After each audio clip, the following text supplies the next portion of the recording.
Money Power Fraud presents Libor Revisited, Benchmark Integrity Failure. Chapter 1, Executive Exposure, The Illusion of a Global Benchmark. Over $300 trillion in financial contracts were exposed, not through market volatility. Through benchmark failure, the system appeared objective. It was not. LIBOR was treated as a market price. It was an estimate. And banks did not report executed borrowing rates. They reported theoretical funding costs. This created a structural contradiction.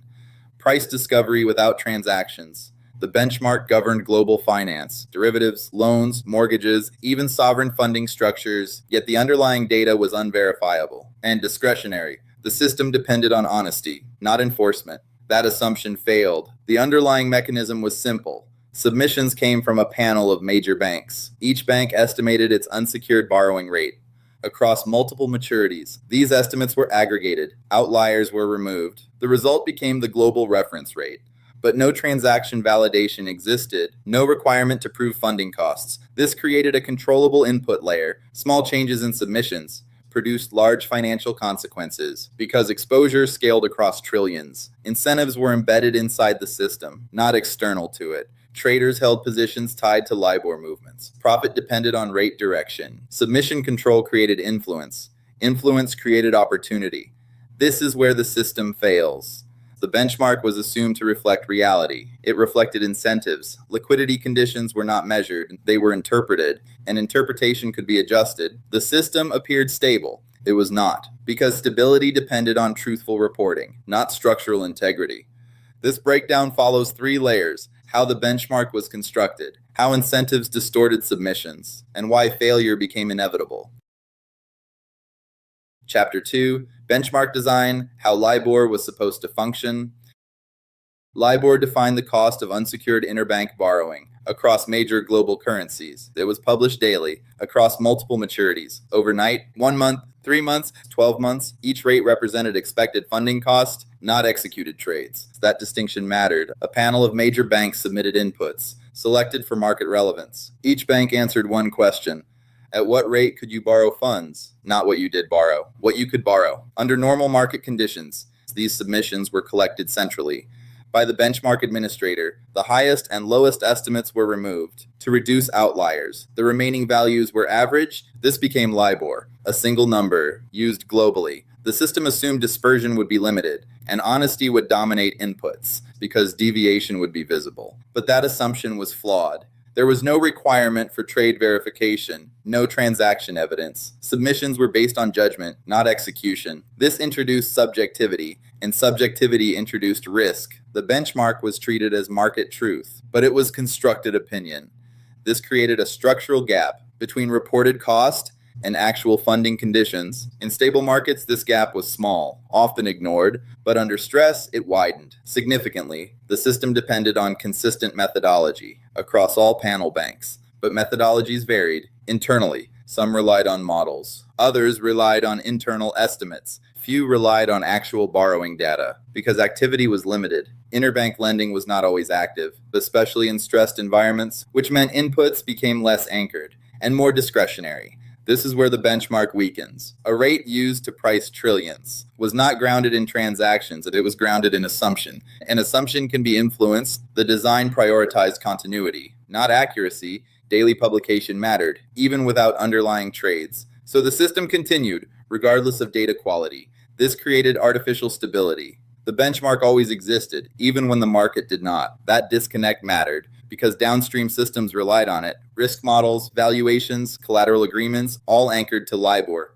But the foundation was conditional, not absolute, and that condition was never enforced. This structure worked until incentives changed and inputs were no longer neutral. Chapter 3, Incentive Distortion, Why the System Became Vulnerable. Banks held massive exposure to LIBOR-linked instruments. Derivatives dominated that exposure. Interest rate swaps, futures, options, even small rate changes mattered. A single basis point shift could move millions in value across large positions. This created embedded financial sensitivity. Traders were directly exposed to LIBOR outcomes. Profit depended on rate direction, up or down. It mattered, and timing mattered more. Submissions occurred daily, at known intervals.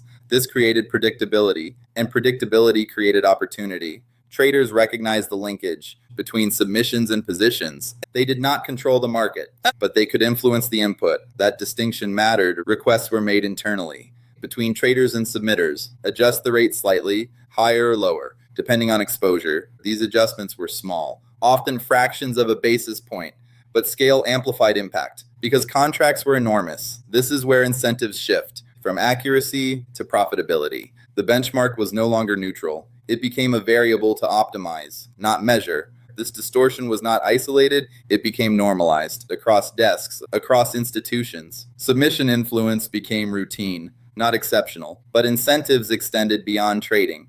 Reputation risk emerged during crisis periods. Higher borrowing rates signaled weakness. Lower rates implied stability. Banks did not want to appear distressed, especially during liquidity stress. So submissions were adjusted downward to signal strength, even when funding costs were rising. This created a second distortion layer, not profit-driven, perception-driven. The benchmark served two conflicting purposes: reflect funding cost and protect institutional image. It could not do both, so it did neither accurately. This is where the system fractures. Multiple incentives acted on a single input: profit, reputation, stability signaling, all influencing submissions, without verification, without enforcement, and without transparency. The system assumed independence between submitters and traders. That assumption failed because internal communication existed and incentives were aligned. The result was coordinated behavior, not random deviation. Submissions became influenced variables, not objective estimates. And once that threshold is crossed, integrity is no longer recoverable because the benchmark reflects intention, not reality. This is not manipulation at the edges. It is structural distortion at the core, and once embedded, it compounds. Chapter 4, Mechanism. Breakdown. How manipulation actually worked. The mechanism was not complex, it was procedural. Submissions occurred daily, at fixed times. Each bank designated a submitter, responsible for rate input. These submitters had discretion within internal guidelines. That discretion created entry points. Traders understood this and acted on it. Requests were sent internally, direct and specific. Move the submission higher or lower by small increments, often 1 or 2 basis points. The language was casual. The intent was precise: align the rate with position exposure. This created a direct feedback loop. Position to request to submission to outcome. The loop was short and repeatable. No external system interference because submissions were not verified, no transaction evidence required, no audit in real time. This allowed manipulation without friction. Small adjustments went unnoticed, individually, but not collectively because multiple banks participated. This expanded the influence range. Collusion emerged. Across institutions, traders communicated externally, using chat systems and broker channels. Aligned submissions across the panel, increased probability of directional movement. This created coordinated behavior, not isolated deviation. The trimming process did not prevent this. It removed extremes, not alignment. If multiple banks shifted together, the average moved predictably. This is where the control existed, not at the extremes. At the center, the benchmark responded to consensus, and consensus could be influenced. The mechanism scaled efficiently because adjustments were minimal. Detection required pattern recognition across time, across institutions, which did not exist, at least not in real time. So the system operated continuously with embedded manipulation day after day across currencies, across maturities, impact propagated through derivatives, interest rate swaps repriced. Floating rate loans adjusted, collateral calculations shifted, all based on influenced inputs. This created distributed consequences across global financial systems without immediate visibility because the benchmark appeared stable. But stability was artificial, constructed through coordinated inputs, not market conditions. This is where the system fails structurally. The mechanism required integrity, but allowed influence, required independence, but enabled coordination, required accuracy, but operated on discretion. Once those conditions exist, manipulation is not a possibility, it is an outcome. Chapter 5. Hidden Fragility, Structural Weaknesses in Benchmark Construction. The system did not fail suddenly, it was fragile by design. Libor relied on judgment, not executed transactions. That was the first weakness. No requirement existed for trade verification. No obligation to provide funding evidence. Submissions were accepted as credible, by default. This created informational asymmetry. Only the submitting bank knew the basis. External parties did not regulators, not counterparties. This limited transparency and reduced accountability. Oversight was fragmented across jurisdictions. No single authority controlled the benchmark. Governance lacked central enforcement. The administrator collected submissions, but did not validate them. This created a passive control layer, not an active one. Surveillance systems were limited. They monitored anomalies, not intent. Pattern detection was delayed, often retrospective, which meant manipulation could persist without interruption. This is where the system weakened structurally. Control mechanisms existed, but lacked precision and lacked immediacy. Another weakness emerged under stress. Interbank lending activity declined significantly. Banks reduced unsecured lending exposure, liquidity tightened, transaction volume dropped. This created a data vacuum, fewer trades, less observable pricing, but the benchmark still required daily input. So estimates replaced execution. At scale, this increased subjectivity across all submissions, not just isolated cases. The benchmark continued to function, but without underlying market activity. This created artificial continuity, a rate without a market. That distinction mattered because downstream systems relied on it. Risk models assumed accuracy, valuations assumed validity, collateral agreements assumed integrity, all anchored to LIBOR, but the foundation was conditional, not verified. This created systemic exposure, hidden and distributed. Another structural flaw persisted. Incentive alignment was not neutral. Banks had exposure to outcomes and control over inputs. This created conflict of interest, embedded inside the system, not external to it. There was no separation between influence and responsibility. That boundary never existed. This is where fragility compounds. Opaque inputs, weak oversight, declining transaction volume, embedded incentives, all interacting simultaneously. The system appeared stable because outputs were consistent, but consistency masked distortion and not accuracy. This is the difference between stability and integrity. The system had one, not the other, and without integrity, failure becomes structural. Chapter 6, Crisis Overlay, 2007 to 2008 Financial Stress Effects.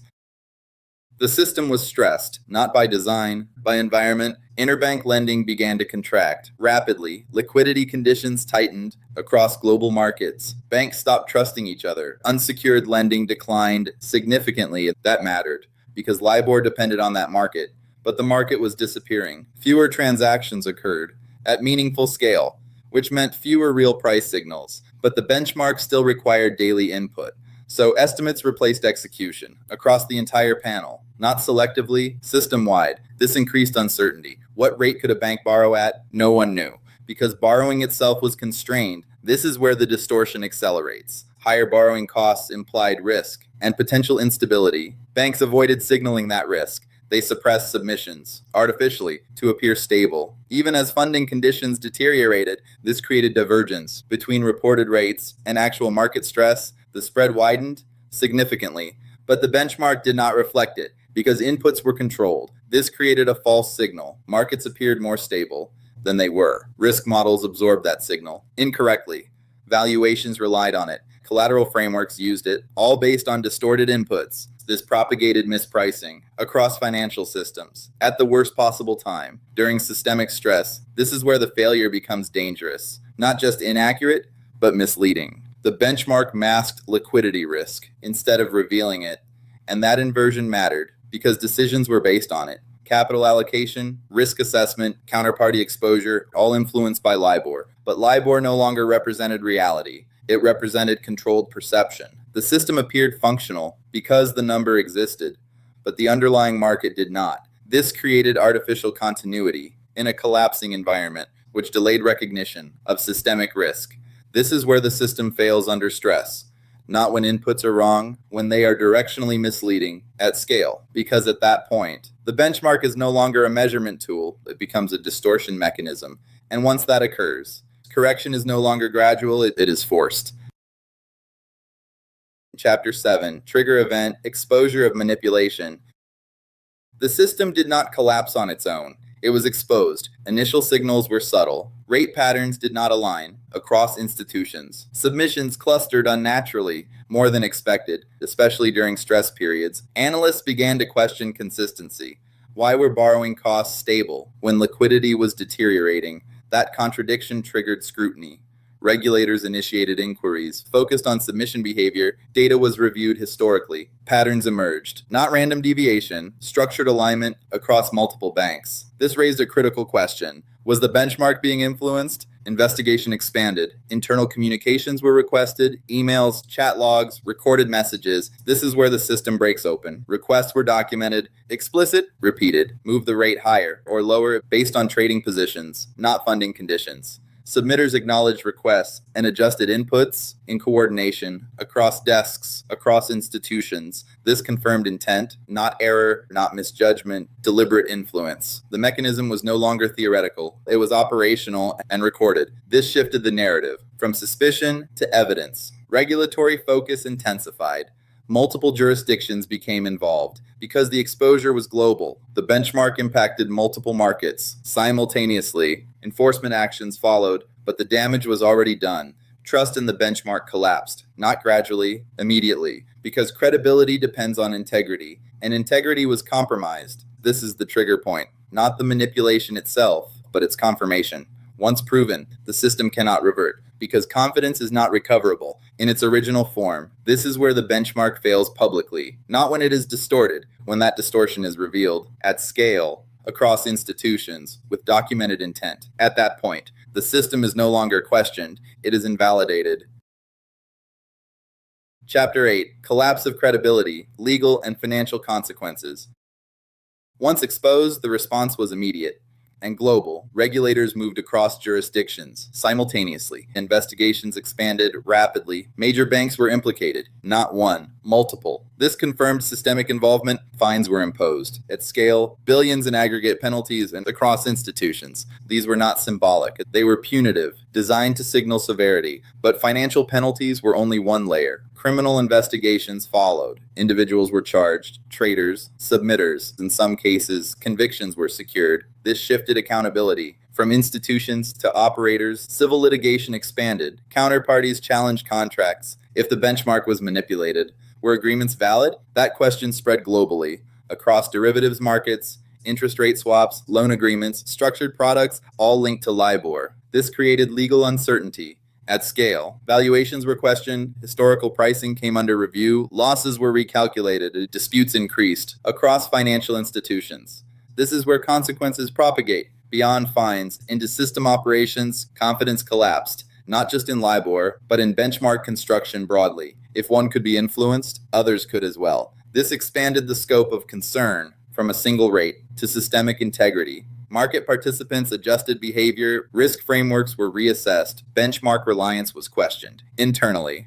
At institutional level, this created operational friction across pricing systems, collateral frameworks, risk models, all required review because the reference point was compromised. This is the cost of credibility failure, not just penalties, system recalibration. At scale, trust is a dependency in financial infrastructure. Once removed, everything slows, everything is questioned, and everything becomes conditional. This is where the impact deepens. The benchmark no longer functions, even if it continues to publish, because usage depends on confidence, not availability, and confidence was gone. Chapter 9: Systemic Impact, Market-Wide Exposure. The impact did not remain contained. It propagated across global financial systems. Libor was embedded in contracts at scale, interest rate swaps, floating rate loans, corporate credit facilities, even municipal financing structures, all reference the same benchmark. That created dependency, a single input driving multiple systems. When that input was distorted, everything downstream was affected. Pricing models absorbed the benchmark automatically. Valuations adjusted continuously based on Libor movements, but those movements were influenced, not purely market-driven. This created mispricing across instruments, not isolated, system-wide. Counterparty exposure became uncertain because valuations were conditional on a compromised input. Risk models failed to detect this because they assumed integrity. That assumption was embedded at the model level. Collateral frameworks relied on Libor to calculate margin requirements. If the rate was distorted, collateral levels were incorrect, too high or too low. Both created risk. This is where exposure compounds, not just in pricing, but in risk management. Liquidity planning was also affected. Funding costs appeared stable, but were not. Banks made decisions based on inaccurate signals. Capital allocation shifted under false assumptions. This created second-order effects. Across institutions, markets appeared functional because systems were operating, but underlying data was flawed. That distinction matters because stability was artificial, constructed on distorted inputs. This is systemic risk, not from volatility, from misrepresentation at scale. Once recognized, adjustment becomes necessary. But adjustment is not smooth. It is disruptive because positions must be recalibrated, contracts reassessed, risk exposures redefined. This creates friction across the entire system, not just affected institutions, but all participants, because LIBOR was universal. There was no isolation layer. This is the consequence of centralization. One benchmark, multiple dependencies. If the benchmark fails, the system inherits that failure everywhere, simultaneously. This is where the risk becomes systemic, not because of size, because of integration. Chapter 10, Regulatory Failure, Oversight Gaps, and Blind Spots. The system was not unmonitored, it was under-supervised. Oversight existed, but it was fragmented. No single authority controlled LIBOR. Responsibility was distributed across regulators and across jurisdictions. This created gaps between accountability and enforcement. The benchmark was administered, not regulated in real time. Submissions were collected but not verified. No requirement for transaction evidence. No mechanism for immediate validation. This created passive oversight, not active control. Surveillance systems focused on anomalies, not coordinated behavior. They detected outliers, not alignment. But manipulation did not occur at extremes. It occurred within consensus. That distinction mattered because aligned submissions passed filters. Undetected, regulators relied on reported data without independent confirmation. This created dependence on the same system being evaluated. A circular structure, the system validated itself. That is a structural flaw. Another failure emerged in escalation. Early signals existed, but response lagged. Investigations were slow, jurisdictionally complex. Coordination was limited between regulatory bodies, and information sharing was delayed, which extended exposure duration. This is where failure compounds, not at detection, at response. By the time enforcement occurred, the system had already been compromised and at scale. Regulatory frameworks were not designed for benchmark manipulation. They focused on market abuse, not input distortion. That gap mattered because LIBOR was not a traded asset. It was a constructed reference, which placed it outside traditional surveillance models. This created a blind spot, a critical one. Oversight assumed integrity instead of verifying it. That assumption persisted until evidence forced reconsideration. This is where the system fails institutionally, not because rules did not exist, because they did not apply to the structure being exploited. Once exposed, reforms followed, but they were reactive, not preventative, which means the failure was already realized. This is the difference between regulation and control. Regulation defines expectations. Control enforces them. The system had one, not the other, and without enforcement, oversight becomes observational, not operational. Chapter 11, Transition Phase, LIBOR Replacement and Reform. Once credibility collapsed, continuation was no longer viable. LIBOR could not be repaired. It had to be replaced. Regulators initiated transition plans across jurisdictions. The objective was clear: remove discretion, anchor benchmarks to transactions. This required a structural redesign. New reference rates were introduced. In the United States, SOFR. In the United Kingdom, SONIA. Other jurisdictions followed, each based on actual transactions, not estimates. That distinction was critical. Rates were derived from observable data, repurchase agreements, overnight funding markets, high volume, verifiable.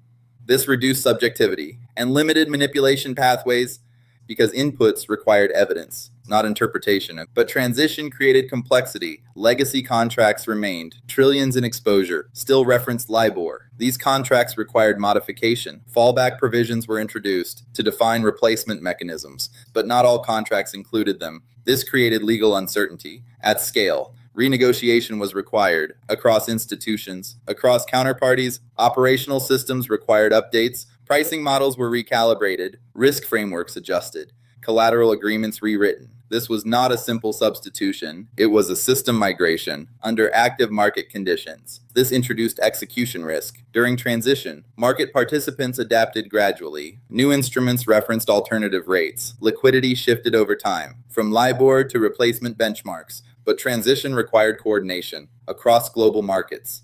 Simultaneously, This is where reform becomes operational, not conceptual. Design changes must integrate with existing systems without disruption, which is difficult at scale. Libor publication continued temporarily to allow phased transition, but its role diminished progressively until cessation. Final termination occurred after staged reductions across currencies and tenors. This marked the end of Libor, not as a concept, but as an active benchmark. This is where the system resets from discretionary input to transaction-based structure, from trust to verification. But replacement does not eliminate risk. It changes its form from manipulation risk to model and liquidity risk. That distinction matters because systems evolve, but vulnerabilities remain in different layers. Chapter 12. Structural Interpretation: Why the Failure Was Inevitable. The failure was not accidental. It was structural. The system relied on estimates, not transactions. That introduced subjectivity. Subjectivity created variability, but variability was not the core issue. Incentives were. Banks had exposure to outcomes and control over inputs. That combination is unstable because influence becomes rational, not exceptional.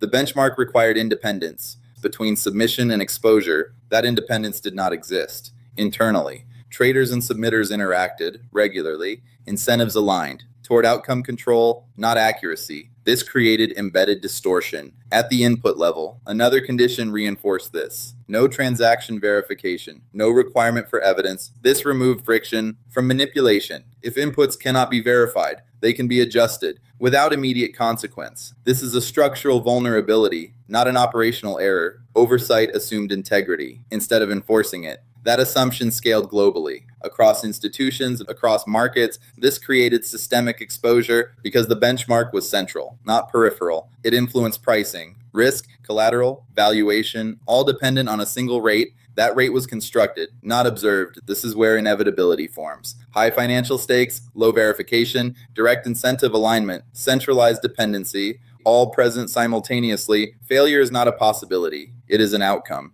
Given enough time, the system functioned initially because incentives were latent, not activated. But as exposure grew, so did incentive pressure, and once activated, distortion became continuous, not episodic. This is the progression. From vulnerability to exploitation to normalization to failure, the collapse did not begin at exposure. It began at design. That distinction matters, because prevention requires design change, not behavioral correction. If a system allows manipulation, it will be manipulated, especially at scale. This is the underlying principle. Systems do not fail randomly. They fail along structural lines, defined at inception. Libor followed that path precisely. Chapter 13. Strategic Defense: Operator-Level Risk Signals. This was not just a failure, it was a warning for operators inside financial systems. The first signal is opacity. If a benchmark lacks transaction data, it lacks verification, that creates exposure. Not immediately visible, but embedded. Second signal: input control and financial exposure inside the same institution. That is a conflict. If the same entity influences inputs and benefits from outcomes, integrity is conditional, not guaranteed.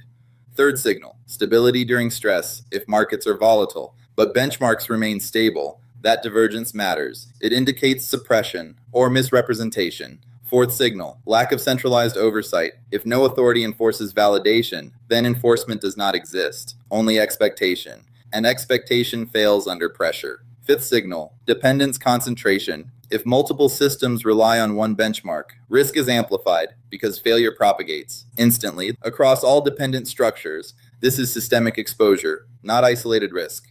Another critical signal: model dependency without validation. If risk models assume input integrity without independent verification, they inherit the same flaw. This creates hidden risk layers inside the institution, not visible externally. This is where defense must shift. From trust to verification, operators must ask, what is the data source? Is it observable or estimated? Can it be audited or only reported? These questions define exposure, not the output itself, but the input structure. Another layer: monitor incentive alignment across participants. If incentives converge toward distortion, expect distortion, not exception. Finally, stress test assumptions, not just outcomes. If a benchmark moves incorrectly, what fails? Pricing, collateral, liquidity. Map those dependencies before failure occurs. This is operational awareness, not theoretical understanding. The objective is not prediction. it is preparedness. Because systems will fail along structural lines. The question is not if, it is where, and how exposed you are at the point of failure. That is the lesson, and not from LIBOR alone, but from any benchmark-dependent system. Chapter 14, final chapter, benchmark integrity as systemic risk. LIBOR was not just a rate, it was infrastructure embedded across global finance. Pricing systems depended on it. Risk systems relied on it. Collateral frameworks anchored to it. That level of integration matters. Because failure does not isolate, it propagates across all dependent systems simultaneously. This is what defines systemic risk, not size. Integration. The failure exposed a deeper truth. Financial systems run on reference points, benchmarks, rates, indices. These are assumed to be neutral, but neutrality must be enforced, not assumed. LIBOR operated on trust, without verification. That model does not scale under financial pressure because incentives override assumptions every time. This is the core lesson. If a system allows influence, it will be influenced, especially when capital is at stake. Benchmark integrity is not optional. It is a control layer. Without it, all dependent systems degrade, gradually, then suddenly. Reform replaced LIBOR with transaction-based benchmarks. This improved transparency, reduced discretion, but did not eliminate risk. It shifted it into new forms. Liquidity concentration, model dependency, market structure reliance. These become the next vulnerabilities because systems evolve.